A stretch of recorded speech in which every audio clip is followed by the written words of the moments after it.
Welcome to the Genius Factory. Enjoy the video. You start by combining the core ingredients so flavor builds correctly. Measure 1/2 cup mayonnaise, 2 tablespoons honey, 1 tablespoon Dijon, and 1 teaspoon yellow mustard. Whisk these in a small bowl until smooth and homogeneous. This creates the creamy base that carries sweetness. Once mixed, taste for balance. Honey should be noticeable but not cloying. If overly sweet, add a touch more mustard. If too tangy, add 1/2 teaspoon honey. Keep stirring to ensure even texture and integrate air. You now refine texture and flavor. Add 1 teaspoon vinegar or lemon juice to lift the profile and cut richness. For pourability, whisk in 1 to 2 teaspoons water or milk, a little at a time, until the sauce flows like the original. Make sure to season with a pinch of salt and white pepper.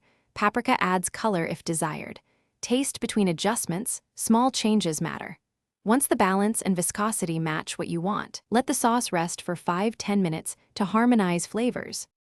You finish by transferring the sauce to an airtight container and chilling for 30 minutes so flavors meld and texture firms slightly. This is why refrigeration improves taste. Store in the fridge for 5 to 7 days. Always stir before serving because slight separation can occur. If the sauce separates or looks too thin, whisk vigorously or use a handheld blender for 10–15 seconds to re-emulsify.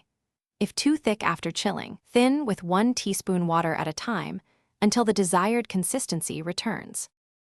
Thanks for watching. If you found this helpful, don't forget to like and subscribe.